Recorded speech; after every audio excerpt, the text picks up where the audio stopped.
Welcome to Window to China. I'm pleased to have Emily McCoy, Chair Board of Directors of Turning Point Suffragist Memorial Association. Welcome to you. Can you introduce yourself more? Yeah, thank you very much for having me, and I'm really looking forward to our discussion. I am the chair of the Board of Directors of the Turning Point Suffragist Memorial. I started out as working with the Interpretation and Design Committee, which is responsible for the details in the memorial itself. About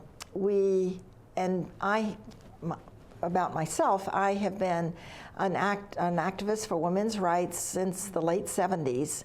So I devoted all of my time and attention to all kinds of things, starting with the Equal Rights Amendment back then. So this was a natural thing. I got asked to participate and wanted to work on the information display. I wanted to be sure it was inspirational. It would challenge people that we have more to do in the area of women's rights. We don't have it all yet. Could you describe more about the Turning Point Suffragist Memorial? Mm-hmm. What do you do with that project? Certainly. It is we formed the association in 2011. It's a 501c3 organization. And what we have been doing since I came on board is doing the overall architecture, which was done pro bono by Robert Beach, who is on the Fairfax County History Commission. And by the way, he has just won 2 awards, one with the architectural group in the state of Virginia, so it's a Virginia award, and the other was from Pratt Institute, where he went to college. So we're very proud of those two things. The Interpretation and Design Committee works on the messages that will be in the memorial. Just a quick overview, there will be acknowledgement of all the women imprisoned, but then we have informational stations that will tell the whole story of the suffragist movement.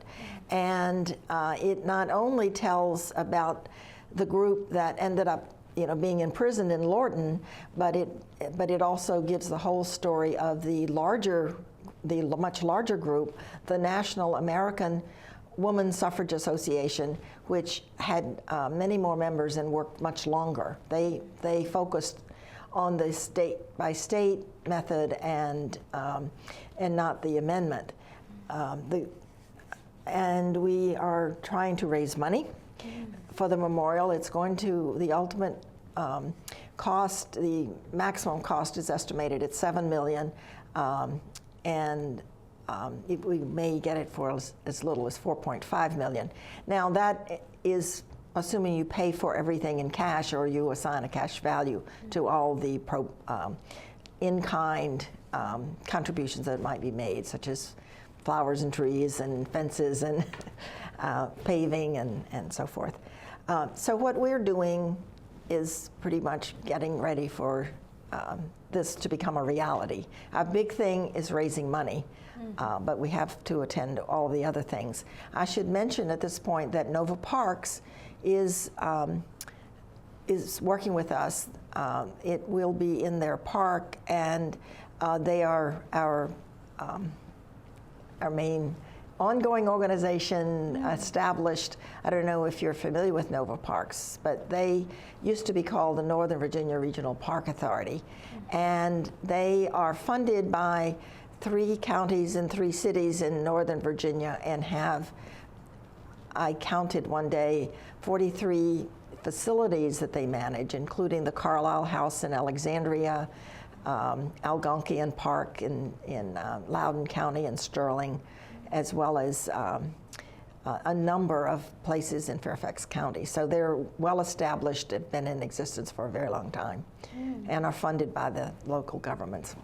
How do you I mean, cooperate with 3 counties. You know, I mean, they provide the land or park and zoning for you. Yeah, it's going to be in a park, the Occoquan Regional Park.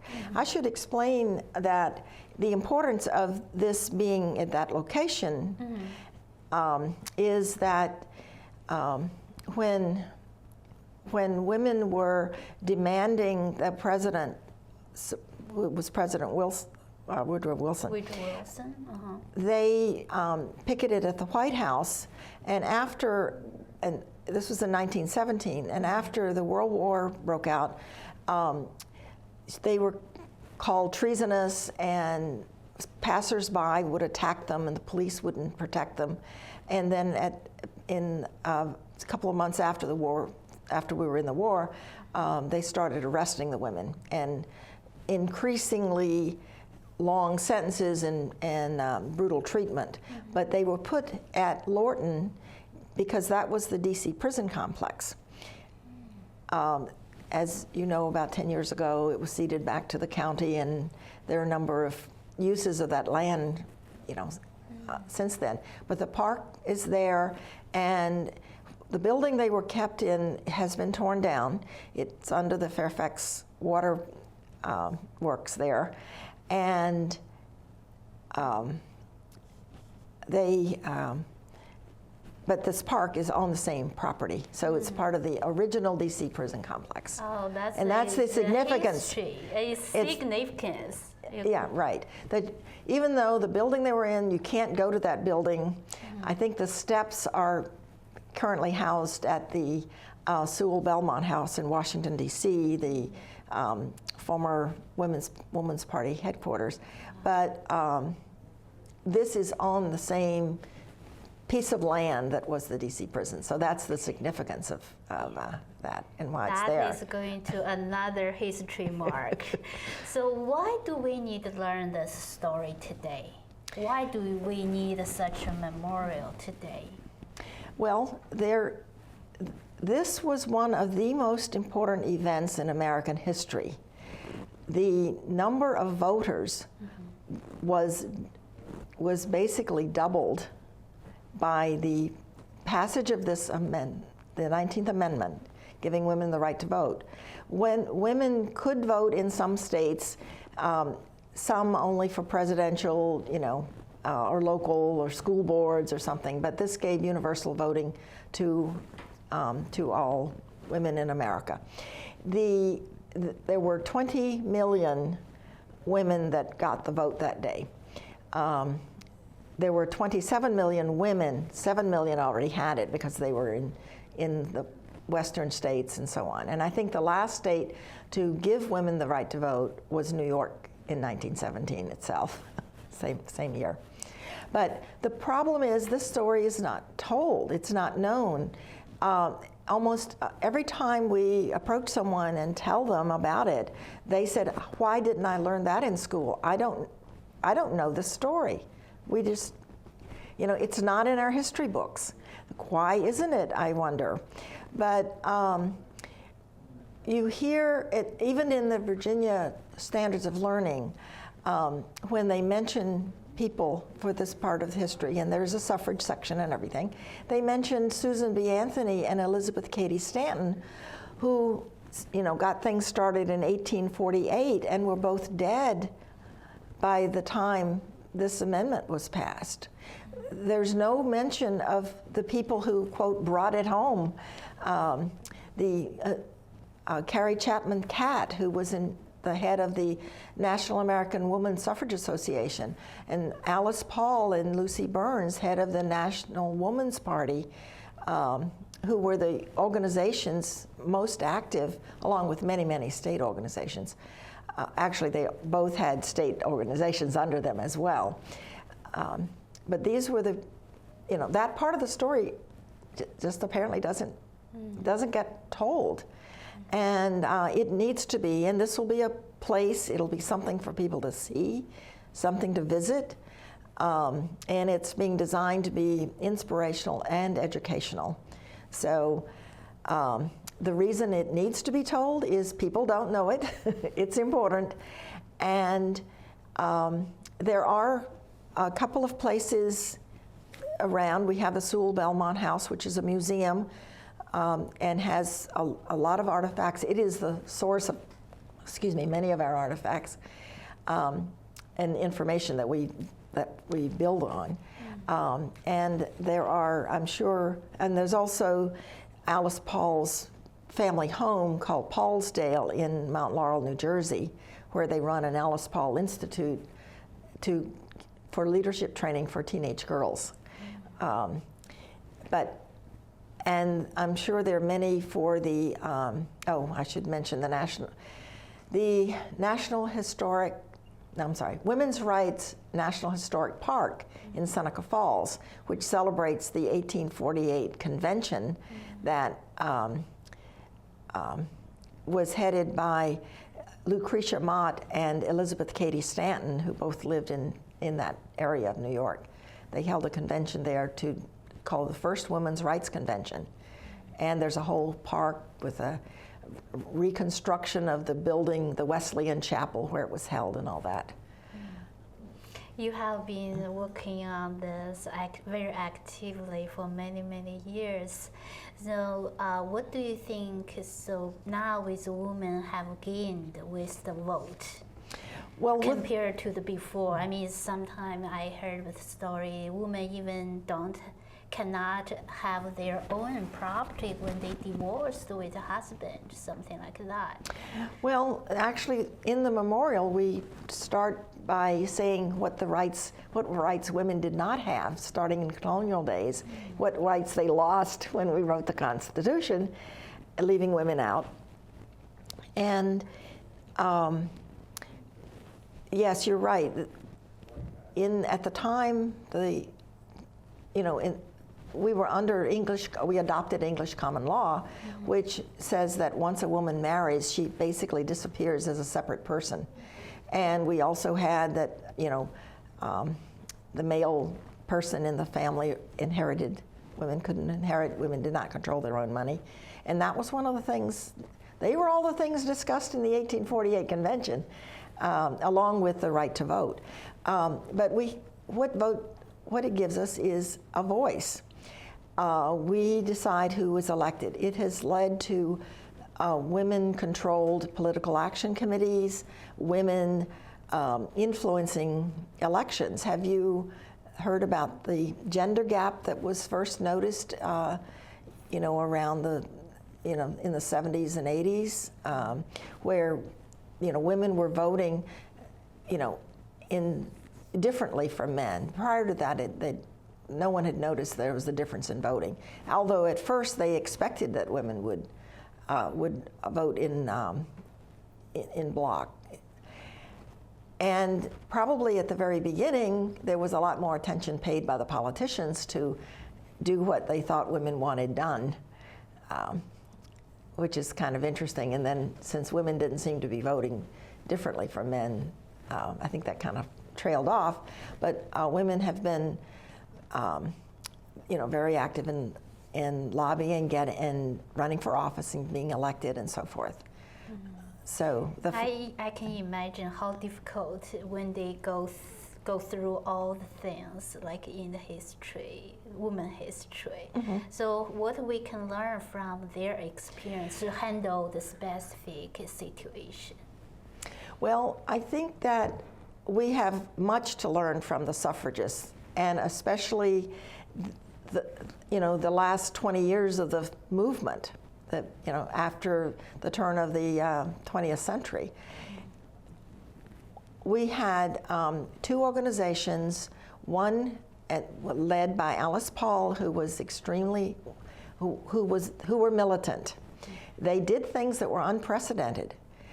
They picketed the White House. That was very unprecedented. They held a march while they were still part of the National American Woman Suffrage Association. They organized in Washington a huge march with thousands of marchers, with representation from all over the world, and all the suffrage organizations that marched down Pennsylvania Avenue, this was unprecedented. And it was scheduled the day before Wilson. This is the kind of thing we can learn from them. It was scheduled the day before Wilson's inauguration, knowing that there would be a lot of people in town and they would get a lot of visibility. Well, it ended in a riot. The mostly male spectators, started throwing things and grabbing their banners and throwing women down. Police did nothing to protect them. They finally called the cavalry from Fort Myer, and to restore order. And then there was an investigation and so forth. But that's unprecedented, and there are more pictures on that parade than many events in history. They picketed the White House again. Sorry, I already said that.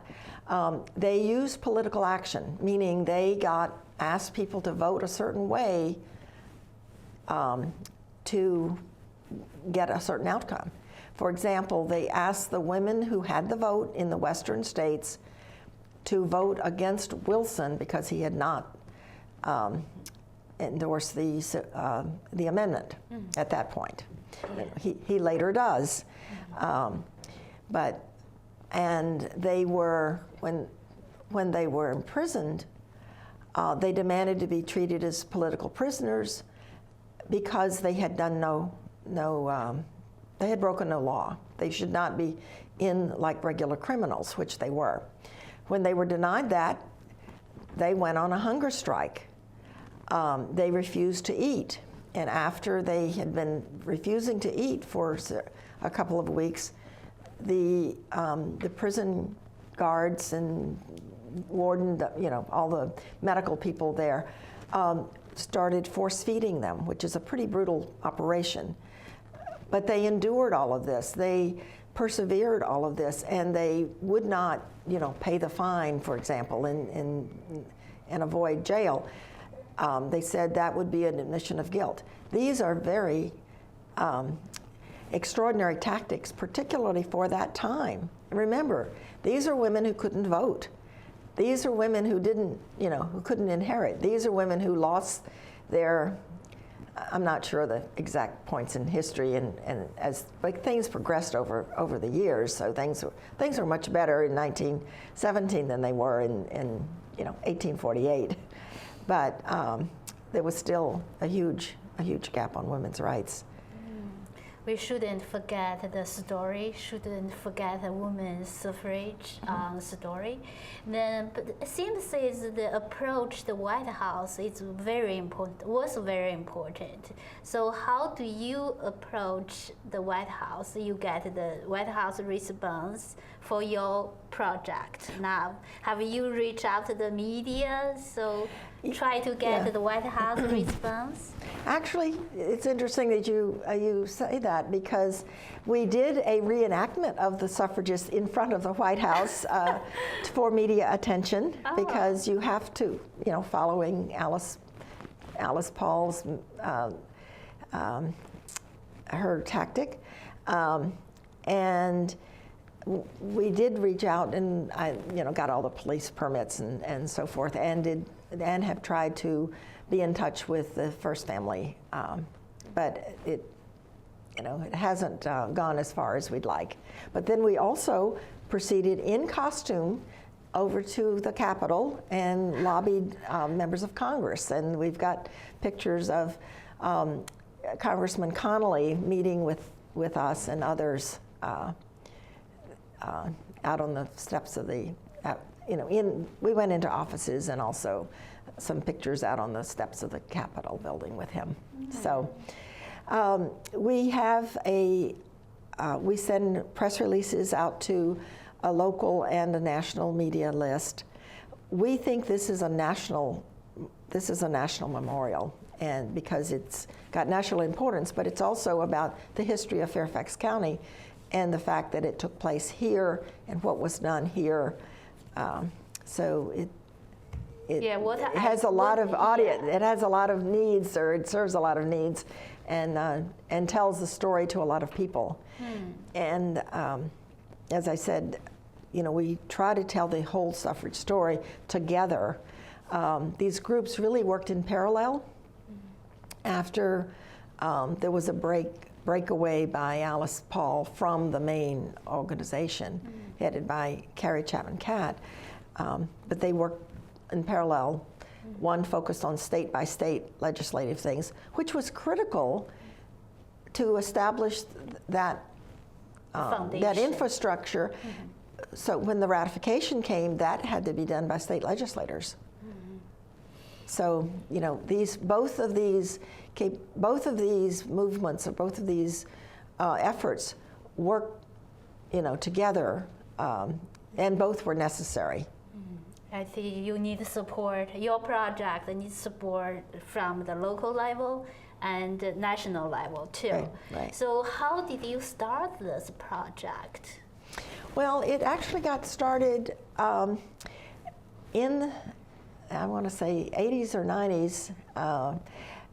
The idea of a memorial of this size didn't occur until around 2010, but there had always been some acknowledgement of this event in Lorton, in that park, in the Occoquan Regional Park. First, there was a mounted board with a photograph of the original building and words describing what happened. As the chair of the Commission for Women, I rededicated that in a little ceremony one time with Chuck Robb and Kate Hanley and others. It was a joint effort with the Prince William Commission for Women.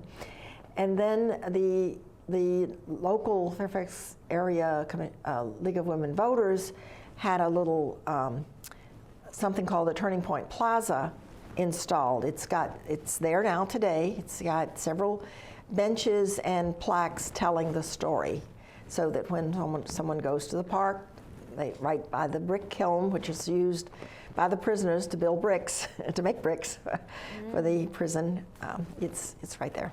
Wow, that's a really and so then at some point, the League decided it needed to be larger and brought in other organizations to form the Turning Point Suffragist Memorial Committee. And then from there, we incorporated and became a 501c3 organization with a board of directors and so forth. And that happened in 2011, sorry. I look at your website. It seems each year you just go forward with one thing or one big thing. So it seems very successful. So what is your plan to get people involved? Well, we have a three-pronged fundraising plan, which in all cases has to involve education because people don't know the story. Yeah. We have a capital fundraising campaign going. We've had a feasibility study, and we are trying to make contacts for the so-called large donors. In March, we launched something called the Grand Thank You, Memorialize the Suffragists. And this is asking clubs, individuals, families, whatever, to raise and give $1,000.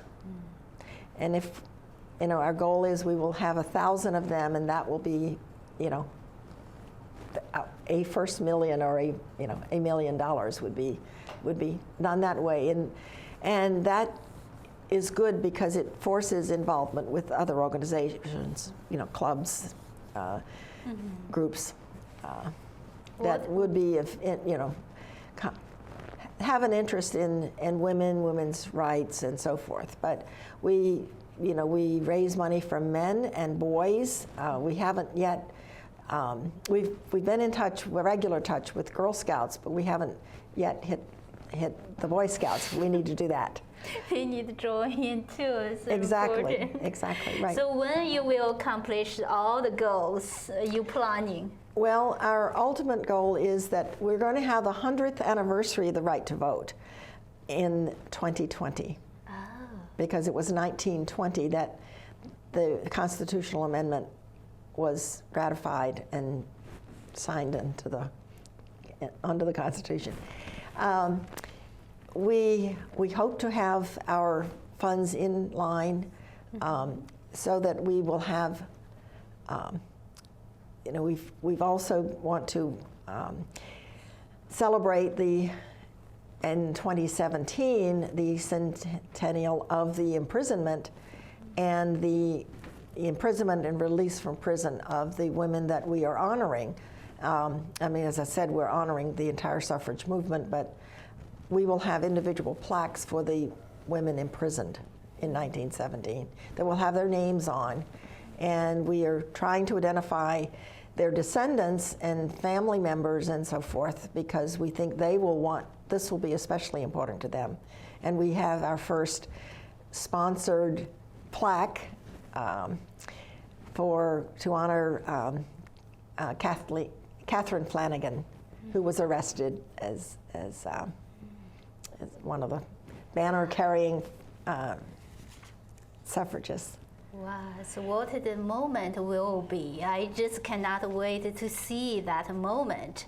So can you summarize a little bit, what do you think the experience would be like?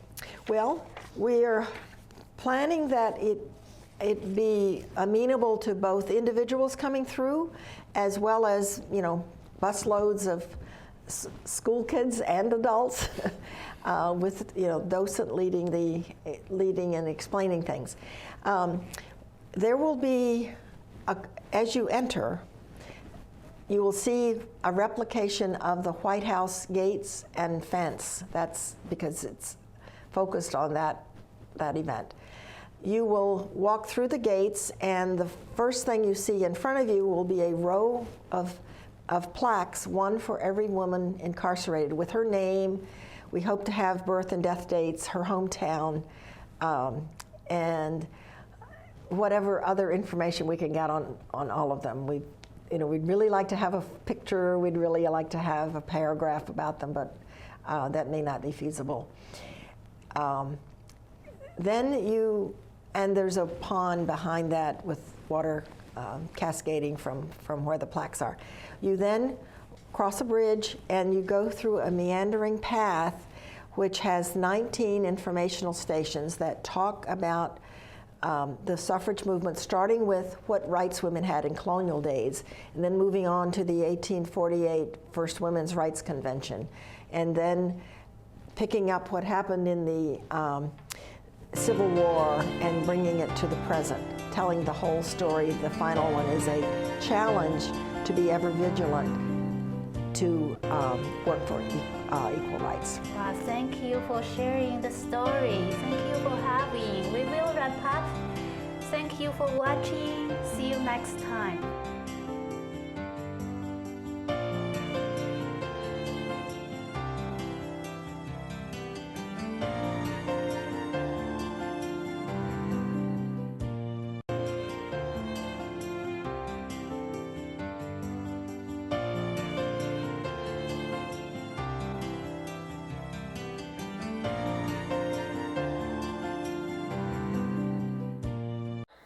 Window to China and Xinyu has reached out to the hundreds of Chinese community, Asian community, and American community on performance, interview in education, politics, culture, etc. It's a link for all the communities. Xinyu and Judy Wu, the publisher AC Business News, are making joint efforts to promote the program on Newspaper Weekly. Window to China and Xinyu is a 30 minutes long English program. It will be available on YouTube, Facebook, Google+, AC Business News by keywords Window to China and Xinyu.